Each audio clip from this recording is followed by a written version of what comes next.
Hello बच्चों, कैसे हैं आप। आज हम पढ़ेंगे कक्षा 8 सामाजिक अध्ययन के अंतर्गत सामाजिक एवं राजनीतिक जीवन विषय का तीसरा अध्याय संसद तथा कानूनों का निर्माण।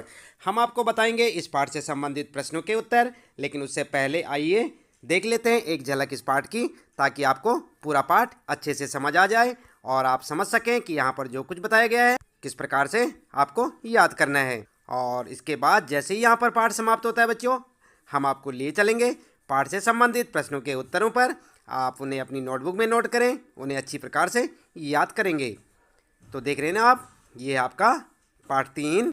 आप इस वीडियो को बच्चों यहाँ पर रोक कर देख सकते हैं, पढ़ सकते हैं पाठ को, और चाहे तो अपनी पाठ्य पुस्तक से भी, लेकिन एक बार इस पाठ को ज़रूर से ज़रूर पढ़ें।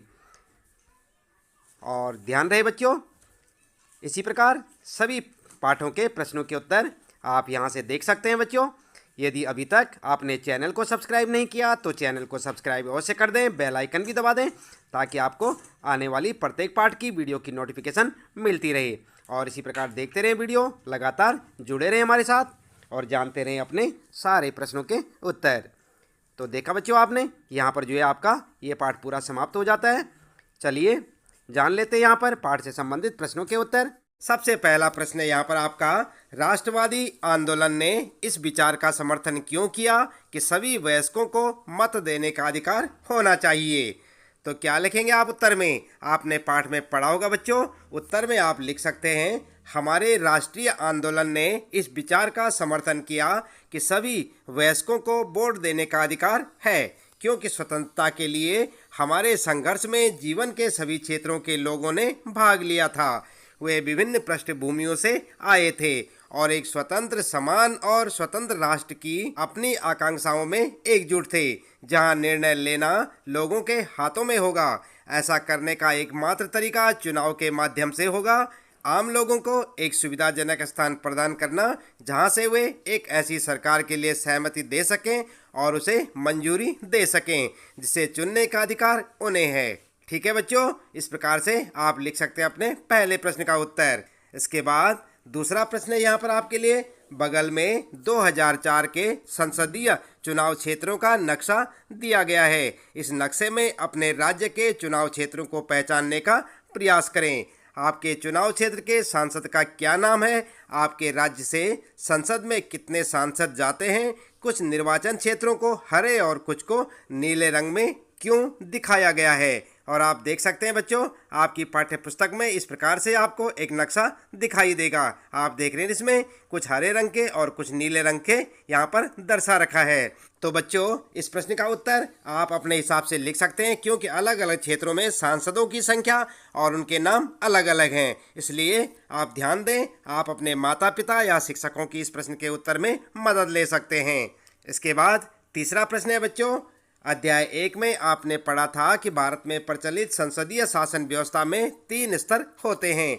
इनमें से एक स्तर संसद यानी केंद्र सरकार तथा दूसरा स्तर विभिन्न राज्य विधायिकाओं यानी कि राज्य सरकारों का होता है। अपने क्षेत्र के विभिन्न प्रतिनिधियों से संबंधित सूचनाओं के आधार पर निम्नलिखित तालिका को भरें। आप देख रहे हैं बच्चों, यहाँ पर यह है आपके लिए भरने के लिए तालिका। यहाँ पर लिखा है राज्य सरकार और यहाँ पर केंद्र सरकार। ठीक है, आप इस तालिका को अपनी पाठ्य पुस्तक में देख सकते हैं बच्चों, और आपको ये तालिका स्वयं से भरनी होगी, क्योंकि आप सभी अलग अलग क्षेत्रों में रहते हैं और आपके क्षेत्रों से संबंधित ये तालिका है। इसलिए छात्र इसे स्वयं भरें, अपने माता पिता या शिक्षकों की इसमें मदद ले सकते हैं। इसके बाद यहाँ पर है चौथा प्रश्न, घरेलू हिंसा पर नया कानून किस तरह बना। महिला संगठनों ने इस प्रक्रिया में अलग अलग तरीके से क्या भूमिका निभाई, उसे अपने शब्दों में लिखिए। तो यहाँ पर बच्चों उत्तर में आप लिख सकते हैं, आजकल घरेलू हिंसा की सूचना अक्सर महिला संगठनों को दी जाती है, इसलिए संगठनों ने घरेलू हिंसा पर एक नए कानून की आवश्यकता को उठाना शुरू कर दिया। अंततः 1999 में कानून के छात्रों और कार्यकर्ताओं के लॉयर्स कलेक्टिव समूह ने राष्ट्रव्यापी परामर्श के बाद घरेलू हिंसा रोकथाम और संरक्षण विधेयक का मसौदा तैयार करने की पहल की। यह मसौदा प्रभावशाली लोगों के बीच व्यापक रूप से प्रसारित किया गया था। यह बिल 2002 में संसद में पेश किया गया था, लेकिन इसमें महिला संगठनों के पर्याप्त सुझाव शामिल नहीं थे। उसके बाद महिलाओं के लिए कई संगठनों ने संसदीय स्थायी समिति के समक्ष प्रस्तुतियां दी ताकि एक नया कानून पारित किया जा सके। स्थायी समिति ने 2002 में अपनी सिफारिशें राज्यसभा को प्रस्तुत की। सिफारिशें लोकसभा में भी पेश की गई। अंततः 2005 में नया विधेयक संसद में पेश किया गया। राष्ट्रपति की सहमति के बाद घरेलू हिंसा से महिलाओं का संरक्षण अधिनियम 2006 में लागू हुआ। ठीक है बच्चों, तो इस प्रकार से आप अपने प्रश्न का उत्तर लिख सकते हैं और इस प्रश्न के साथ ही इस पाठ से संबंधित प्रश्नों के उत्तर यहाँ पर समाप्त होते हैं। उम्मीद है कि आपको अच्छे से समझ आए होंगे।